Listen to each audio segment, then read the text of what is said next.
मित्रों, जो हाल महाराष्ट्र में उद्धव ठाकरे के शिवसेना के साथ हुआ था, वही हाल पश्चिम बंगाल में ममता बनर्जी के तृणमूल कांग्रेस के साथ होने जा रहा है। आपको पता होगा, कुछ दिन पहले अभिषेक बनर्जी को बंगाल का जनता दौड़ा दौड़ा करके पीटता है।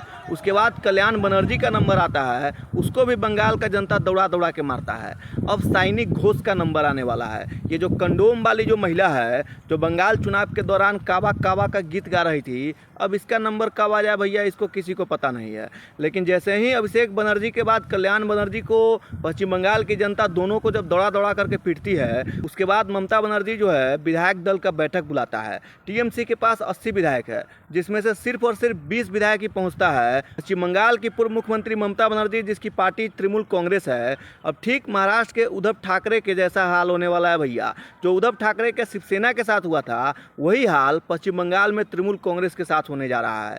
आपको पता होगा किस तरीके से ममता बनर्जी के शासनकाल में पश्चिम बंगाल के मुर्शिदाबाद में हिंदुओं को पलायन करना पड़ा था। रातों रात अपने घर, मकान, दुकान, खेत खलिहान सब कुछ छोड़ करके, अपने जान बचाने के लिए सब कुछ छोड़ करके भागना पड़ा था। लेकिन सत्ताधारी ममता बनर्जी के मुंह से उन हिंदुओं के लिए एक शब्द नहीं निकला, उस पीड़ित परिवारों के लिए एक शब्द नहीं निकला। जबकि मुर्शिदाबाद में न जाने कितने हिंदुओं की हत्या कर दी गई, कितने हिंदुओं के मकान दुकान को जला दिया गया, बहन बेटियों के साथ दुष्कर्म किया गया। रातों रात वहाँ के हिंदू, मुर्शिदाबाद का हिंदू अपने जान बचाकर भागने में सफल रहा, अन्यथा उसको भी मार दिया जाता। पश्चिम बंगाल की जो पूर्व मुख्यमंत्री थी, उसके मुंह से एक शब्द नहीं निकला। मित्रों, आपको रत्ना देवनाथ तो याद होगा।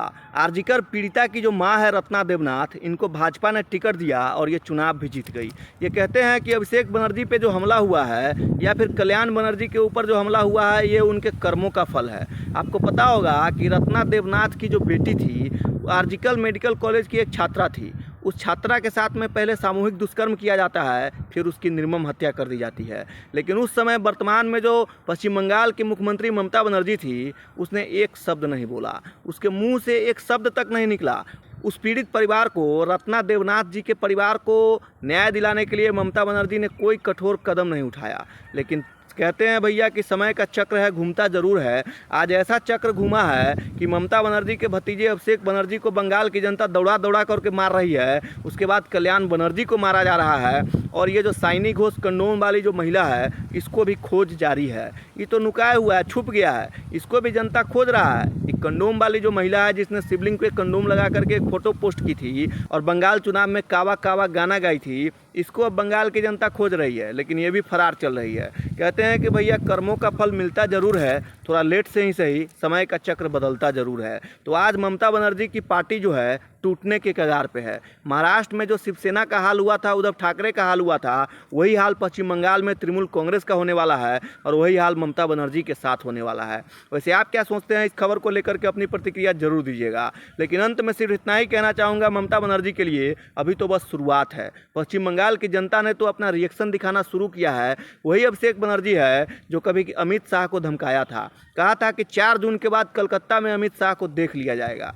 लेकिन 4 जून के बाद में अभिषेक बनर्जी को ही देख लिया गया और पश्चिम बंगाल की जनता दौड़ा दौड़ा करके पीट रही है। और तृणमूल कांग्रेस वाला आरोप लगा रहा है, पूरे देश का विपक्ष ये आरोप लगा रहा है कि ये भाजपा वाला पीट रहा है। अरे भैया, भाजपा वाला नहीं पीट रहा है, पश्चिम बंगाल की जनता है जिसका आक्रोश अब फूट फूट करके निकल रहा है। और वो तृणमूल कांग्रेस के तमाम नेताओं को दौड़ा दौड़ा करके पीट रही है। और आने वाले समय में कब किसका नंबर आ जाए, ये किसी को पता नहीं है। उम्मीद यही है कि ये कंडोम वाली महिला जो साइनी घोष है, आने वाले समय में अगला नंबर इसी का होगा। वैसे आप क्या सोचते हैं, इस खबर को लेकर के अपनी प्रतिक्रिया जरूर दीजिएगा।